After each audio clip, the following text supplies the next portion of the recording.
ገድለ አዳም።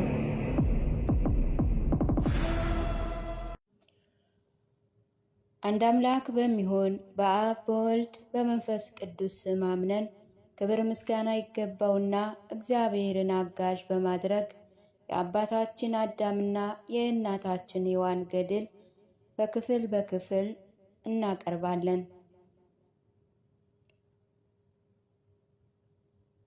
ክፍል 1 ከገነት ከወጡ በኋላ በእነርሱ ላይ የደረሰባቸው በፈጣሪ በእግዚአብሔር ትእዛዝ በበዓተ መዛግብት ወይም ዕቃ ቤት መኖር ነበረ። ምስጋና ይገባውና መጋቢ ወይም ጠባቂ ነበራቸው። ፍጥረታትን ሁሉ የፈጠረ ያው እግዚአብሔር እርሱ በመሬት የምስራቁ ክፍል ላይ በሦስተኛ ቀን ገነት ተከፍሏል። በምስራቅ የዓለሙ የመጨረሻ ክፍል ፍጥረትም አይገኝም። ዓለምን ሁሉ የሰማይንም ጫፍ የምትዞር ውሃ ነበረች። ጥራቷ የዓለምን ጥልቅ ሁሉ ያሳይ ነበር። ሰው ከእርሷ በታጠበ ጊዜ በንጽህነቱ ንጹሕ ይሆናል። ጨለማ በሆነ ጊዜ በነጭነቱ ነጭ ወይም ብርሃን ይሆናል። ይችን ባህር እግዚአብሔር በረድኤቱ አይለያትም ነበር። እርሱ ከሰው የሚመጣውን ያውቅ ነበርና አዳም ከገነት እስኪወጣ ድረስም የሚያደርገውን ሕጉን መተላለፍና በምድር መባዛቱን ያውቅ ነበር። ከእነርሱም ጻድቃን እንደሚሞት በኋለኛ ዘመንም እንደሚያስነሳቸው በንስሐ ከኃጢአትም በሚመለሱበት ጊዜ በዚህ ውሃ እንደሚያጥባቸው ያውቅ ነበር። እግዚአብሔር አዳምን ከገነት ባወጣው ጊዜ በደቡብ ከገነት ድንበር አላስቀመጠውም። ምክንያቱም አዳምና ሔዋን ወደ ባህር ቀድሞ ሄደው ከኃጢአታቸው ይነጹ ዘንድ እንዳይታጠቡ ነው። ካልተገሰጹ ሕግ የተላለፈ መሆናቸውን ይረሳሉና። ዳግመኛ እግዚአብሔር አዳም በሰሜኑ ጫፍ ይኖር ዘንድ አልፈቀደም። የደቡብ ንፋስ በነፈሰ ጊዜ የጣፈጠ የገነት ዕፅ ሽታን በሰሜን በኩል ያወጣልና። እግዚአብሔር አዳምን የጣፈጠ የእጽዋትን መዓዛ እንዳያገኝ በዚያ አላደረገውም። አዳም ይህን ካገኘ መደፋፈሩን ወይም ከሕግ መውጣቱን ይረሳዋልና ስላደረገውም አይጸጸትም፣ የእጽዋትን መዓዛ ይወዳልና። እግዚአብሔር ይህንን ያደረገው አዳም ሕግ ስለተላለፈ ይጸጸት ዘንድ ነው። ዳግመኛ ይቅር ባይ ቸር እግዚአብሔር እርሱ ባወቀው ፍጥረቱን ይመግባል። አባታችን አዳምን ከገነት በስተ ምዕራብ በኩል አስቀመጠው። የገነት ምዕራባዊ ክፍል ፍጹም ሰፊ ነበርና እግዚአብሔርም በቁጥኙ ያደርግ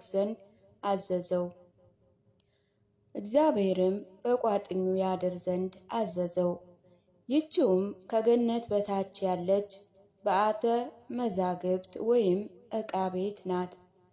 አባታችን አዳምና እናታችን ሔዋን ከገነት በወጡ ጊዜ የሚረግጡትን አያውቁም ነበር። ከገነት በር ውጭ በደረሱ ጊዜ በፊታቸው ሰፊ የሆነች ምድርን ተመለከቱ። ታላቅና ታናሽ ድንጋዮችንም አሻዎችንም ተመለከቱ። ፈጽመው ፈሩ። ከደረሰባቸው ፍርሃት የተነሳ በግንባራቸው ወድቀው እንደ ሞተ ሰው ሆኑ። በእጽዋት ባሸበረቀች ገነት ውስጥ ነበሩና ሰውነታቸው በማያውቋት ባልተመለከቷት በኃላፊዋ ምድር አይተው እነርሱ ብርሃናዊ ጸጋን የተመሉ ነበሩና ማስተዋል ነበረባቸው፣ ፈሩ። ስለዚህ እግዚአብሔር ይቅር አላቸው። በተመለከታቸውም ጊዜ በገነት በር ወደቁ። እግዚአብሔር ወደ አባታችን አዳም ወደ እናታችን ሔዋን ቃሉን ላከ። 5 ቀን ተኩል በሚለው ቃል ኪዳኑ ከወደቁበት አስነሳቸው። እግዚአብሔርም አባታችን አዳምን አለው፣ በዚች ምድር ቀንና ሌሊት ዓመታትንም ሰራው። ቀኖች ዓመቶች እስኪፈጸሙ ድረስ አንተ በእርሷ ትኖራለህ። አንተን የፈጠረ ቃሌንም እልካለሁ። ሕጉን ባፈረሰ ጊዜ ከገነት ያወጣህ እርሱ ነው። በወደቀህም ጊዜ አነሳህ። 5 ቀን ተኩል ሲፈጸም የሚያድንህ እርሱ ነውና አለው። አዳም ይህንን ቃል ከእግዚአብሔር በሰማ ጊዜ 5 ቀን ተኩል የሚለውን ትርጓሜ አላወቀም ነበር። ዓለም እስኪፈጸም ድረስ 5 ቀን ተኩል ይሆናልን እያለ ያስብ ነበር። አዳምም ትርጉሙን ከእግዚአብሔር ያገኝ ዘንድ አለቀሰ። እግዚአብሔርም ከ5500 ዓመት በኋላ እንደሚመጣ የእርሱን ሥጋ ተዋህዶ እርሱንም ዘሩንም እንደሚያድን ተረጎመለት። እግዚአብሔርም ከዚህ ኪዳን ወይም ውል በፊትና አዳም ከገነት ከመውጣቱ በፊት ሔዋን ወስዶ ቀጠፈ። ለአዳም ካበላችው ዕፅ አጠገብ ነበር። አዳም ከገነት በመውጣቱ ኃላፊ ወይም ሟች ሆነ። በዚህ ጊዜ እግዚአብሔር ለወጣት በተለወጠች ጊዜ ደረቀች። በዚያን ጊዜ ወደ እርሱ ሄደ፣ ፈራ፣ ተንቀጠቀጠም፣ ወደቀም። እግዚአብሔርም በቸርነቱ አነሳው፣ ቃል ኪዳኑንም ገባለት። ዳግመኛ አዳም በገነት በር ነበር። የሚያብለጨልጭ የእሳት ሰይፍ በእጁ የያዘ ኪሩቤልን ተመለከተ። ኪሩቡም ተቆጣ፣ ፊቱንም ቋጠረበት። አዳምና ሔዋን ከእርሱ የተነሳ ፈሩ፣ ይገድላቸው ዘንድ እንደሚሻ አሰቡ። ከመፍራታቸው ከመንቀጥቀጣቸው የተነሳ በግንባራቸው ወደቁ። እርሱ ግን ፈጽሞ እራራላቸው፣ ይቅርም አላቸው። ተመልሶ ወደ ሰማይ አረገ። አዳምና ሔዋን ከእግዚአብሔር ዘንድ ይቅርታን ፈለጉ። ኪሩቡ እግዚአብሔር ሆይ አንተ የገነት በር ጠብቅ ዘንድ ላከኝ፣ በእጅም የእሳት ሰይፍ ነበር። ባሮችህ አዳምና ሔዋን በተመለከቱ ጊዜ በፊታቸው ወደቁ፣ እንደ በድንም ሆኑ። ጌታዬ ሆይ በባሪያዎች ላይ የምታደርገው ምንድን ነው? አለው።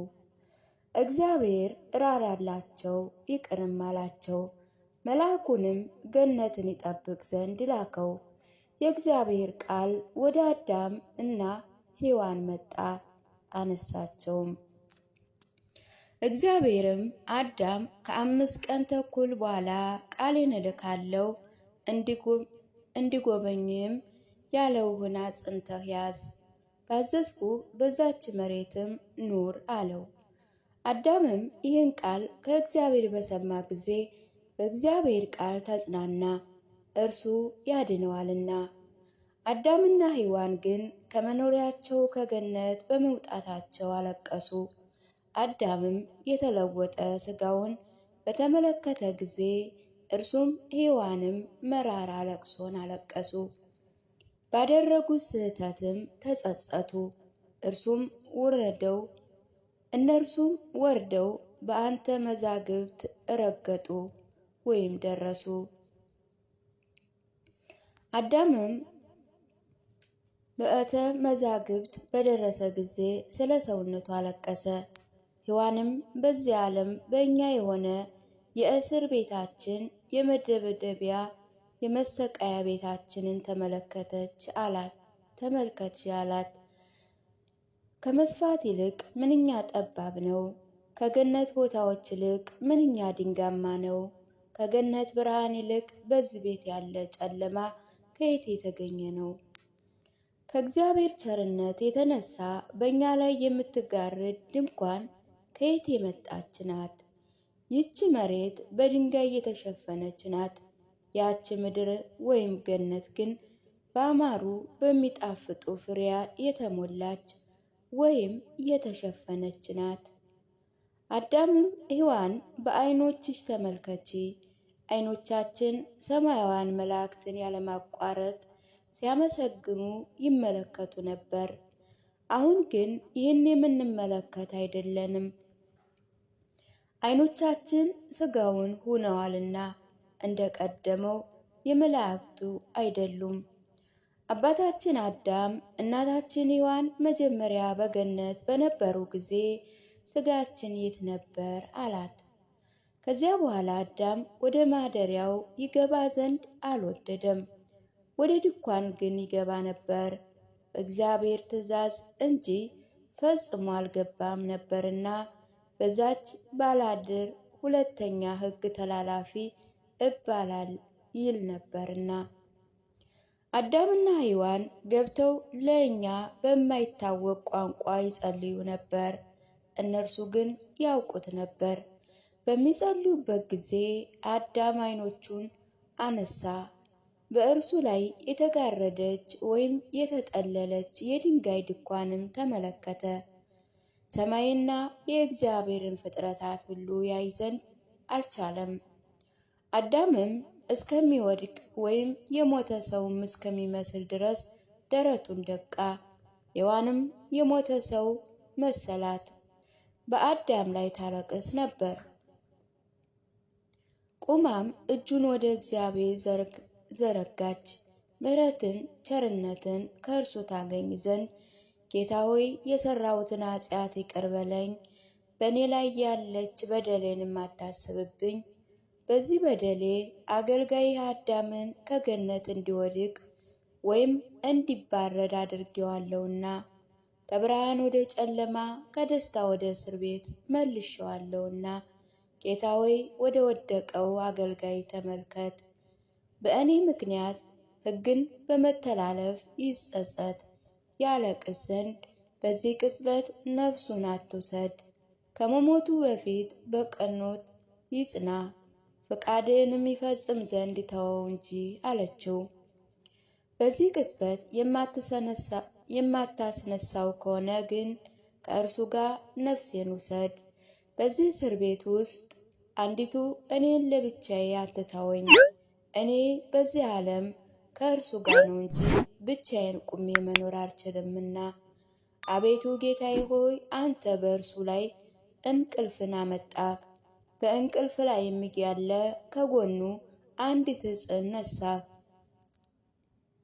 ቦታውንም በመለኮታዊ ኃይል ወይም ጥበብ ሥጋን መላኸው፣ ወሰደህም። በእርሱ አምሳል የምታምር የምታውቅ የምትናገር ሴት አድርገህ እኔን ከዚች ዕፅም ፈጠርከኝ። አቤቱ እግዚአብሔር ሆይ እኔ እንዴት ነኝ? ፈጣሪያችን አንተ ነህ። በአንዲት ዕለት ወይም አርብ ቀን ሁለታችንንም የፈጠርክ አንተ ነህ። ሁላችንንም የፈጠርክ አንተ ነህ። ሕግ በመተላለፋችን በምንኖርባት በዚች ኃላፊ ምድር ከእኔ ጋር ይኖር ዘንድ እግዚአብሔር ሆይ ሕይወትን ስጠው። ሕይወትን የማሰጠው ከሆነ ግን እኔንም ከእርሱ ጋር ውሰደኝ። በአንድ ቀን እንደፈጠረህን በአንድ ቀን የምንሞት ዘንድ እያለች በሚቃጠል ልብ ታለቅስ ነበር። ከሐዘኗ ብዛት የተነሳ በአባታችን በአዳም ላይም ትወድቅ ነበር። እግዚአብሔርም ወደ እነርሱ ተመለከተ፣ ከሐዘናቸው ብዛት የተነሳ እነርሱ ራሳቸውን ገድለዋልና። እግዚአብሔርም ያድናቸው ያረጋጋቸው ዘንድ ወደደ። ተነስቶ ይቆሙ ዘንድም ቃሉን ላከ። በዚያን ጊዜ እግዚአብሔር አዳምና ሔዋንን ተነሱ አላቸው። እናንተ በፈቃዳችሁ ሕጌን ተላለፋችሁ፣ ካኖሯችሁ ከገነት ለመውጣትም እስትበቁ ድረስ እናንተ ከእኔ ይልቅ አምላክነትን፣ ታላቅነትን፣ ትዕቢትን በመሻት በፈቃዳችሁ በደላችሁ። እኔም ብርሃናውያን ጸጋችሁን ገፈፍኳችሁ፣ ከገነት ወደምታስጨንቅ ድካምም ወዳለባት ወደዚች ምድር አመጣኋችሁ። እናንተ ትእዛዜን ባታፈርሱ ሕጌንም ብትጠብቁ አትቀርቧትም ካልኳችሁም ዕፅ ባትበሉ ከእርሷ ይልቅ ያማረ የገነት እጽዋት ሁሉ የእናንተ ነበሩ። ተፈጥሮን ያልጠበቀ በሃይማኖቱ ያልጸና ሰይጣን ግን ለእኔ መልካም ነገር የለውም። እኔ ፈጠረሁት ግን ገጸሰሁት ጣልኩትም። ከእርሱ ሰምታችሁ እስክትበሏት ድረስ ዕፀ በለስን ለዓይናችሁ አሳምሮ ያሳያችሁም እርሱ ነው። በዚህ የተነሳ ይህ ሁሉ መከራ ችግር ደረሰባችሁ። እኔ አምላክ ፈጣሪ ነኝና ፍጥረታትን በፈጠረው ጊዜ አጠፋቸው ዘንድ አልወደድኩም። ባስቆጡኝ ጊዜ ግን ንስሐ እስኪገቡ ድረስ በሚያስደንቅ በትር መተዋቸው። በስህተታቸው ከጸኑ ግን እስከ ዘላለም ድረስ ይጠፋሉ። ይህ ነገር ከእግዚአብሔር በሰሙ ጊዜ አዳምና ሔዋን ፈጽመው ለቅሷቸውን አስወገዱ።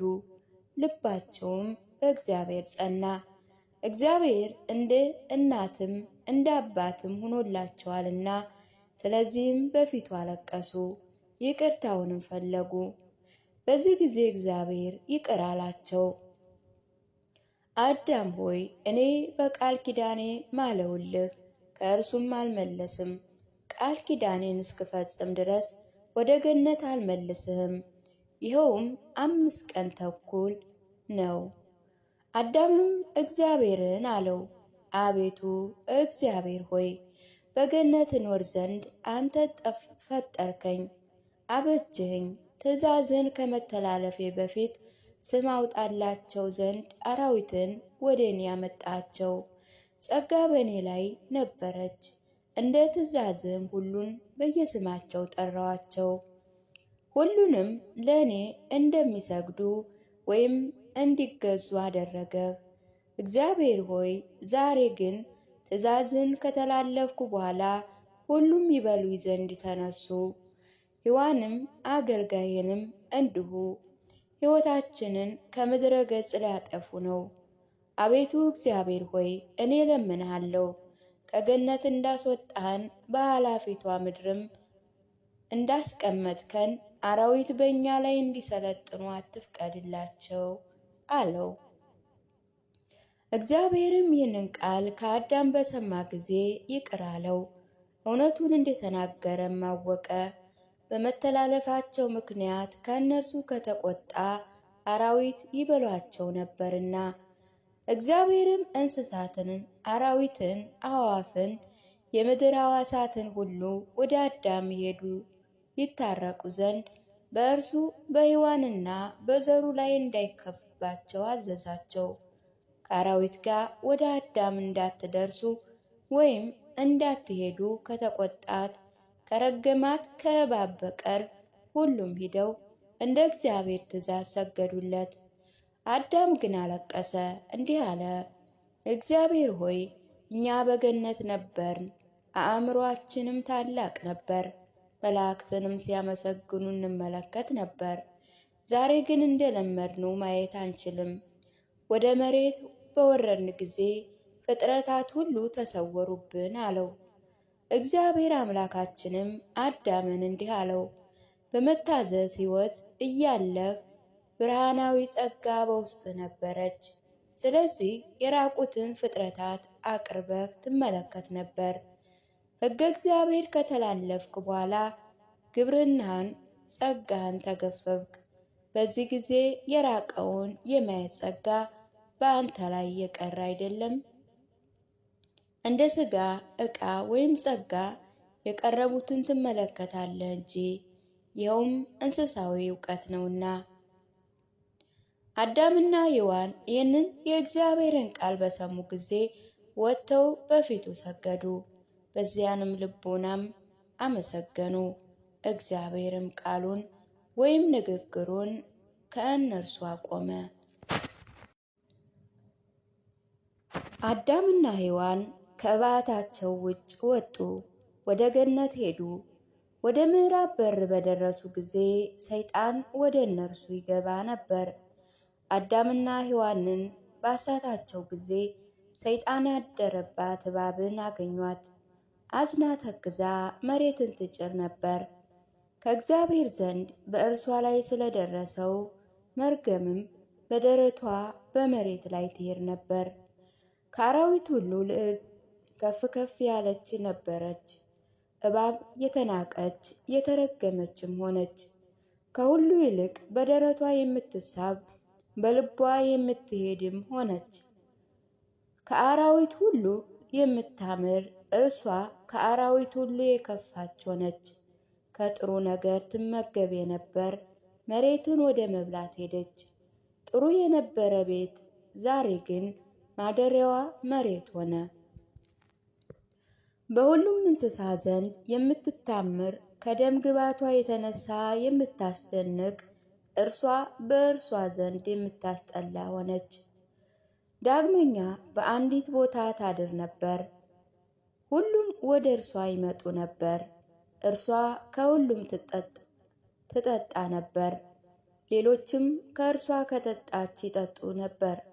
ከእግዚአብሔር በመርገሟ መርዝ በሆነች ጊዜ ግን አራዊት ሁሉ ከቦታዋ የሚሸሹ እርሷ ከጠጣቸውም የማይጠጡ ሆኑ። ሁሉም እርሷን በተመለከቱ ጊዜ ከእርሷ ሸሹ። የተረገመች እባብም አዳምና ሔዋንን በተመለከተች ጊዜ ራሷን ወደ ላይ አነሳች፣ በጅራቷም ቆመች። ዓይኖቿ ወደ ደም ይመስሉ ነበር። ትገድላቸው ዘንድም ወደደች።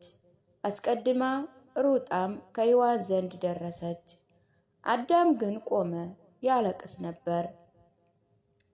እባብን የሚመታበት በትር በእጁ አልነበረምና እባብም እንደምትገድል ያውቅ ነበር። ነገር ግን በሔዋን ምክንያት ልቡ ተቃጥሎ ነበረ። ወደ እባብም ደርሶ ጅራቷን ያዛት። እርሷም ወደ እርሱ ተመለከተች። አዳምንም አዳም ሆይ በአንተና በሔዋን ምክንያት በሆዴ እሄድ ዘንድ የተረገምኩ ሆንኩ አለችው። እርሷም ከኃይሏ ጽናት ብዛት የተነሳ አዳምና ሔዋንን ጣለቻቸው። ልትገድላቸው ፈልጋ በላያቸውም ወጣች። እግዚአብሔርም መልአኩን ልኮ እባቧን ከአዳምና ከሔዋን አስወገዳት። እነርሱንም አነሳቸው። የእግዚአብሔር ቃል ወደ እባብ መጣ።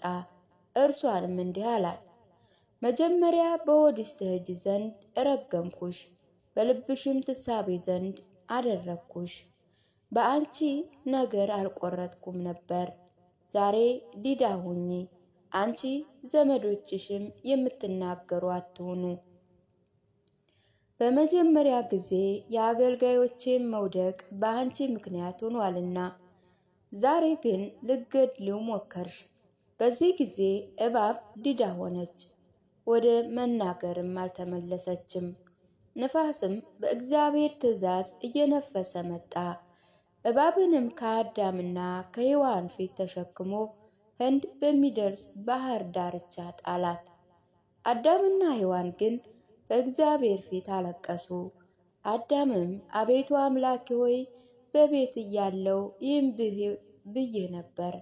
ጌታ ሆይ አራዊት ሊበሉኝ ሕይወቴንም ሊያጠፉኝ ተዘጋጅተዋል አለው።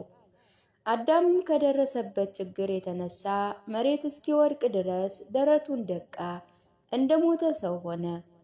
የእግዚአብሔር ቃልም ወደ እርሱ መጣ፣ አነሳውም። እግዚአብሔርም አዳም ሆይ ከአራዊት አንዱስ እንኳ በአንተ ላይ ክፉ ነገር ሊያደርስብህ አይችልም አለው። ከዚህ በተጨማሪ እግዚአብሔር እንዲህ አለው፣ እኔ አራዊትና ተዋሳትን ወደ አንተ ባሰባሰብኩ ጊዜ ከእነርሱ ጋር እባብን ወደ ቤት አላኩም፣ ታስደነግጣችሁ ዘንድ በእናንተ ላይም እንዳትቆጣ ከእነርሱም የተነሳ ፍርሃት በእናንተ ላይ እንዳይደርስ እርሷ ክፉ የተረገመች እንደሆነች አውቃለሁና። ስለዚህም ከአራዊት ጋር ወደ አንተ ትመጣ ዘንድ አልፈቀድኩላትም። አሁንም ልብህን አጽና፣ የወሰነውልህ ዘመን እስኪደርስ ድረስ እኔ ከአንተ ጋር ነኝና አትፍራ አለው።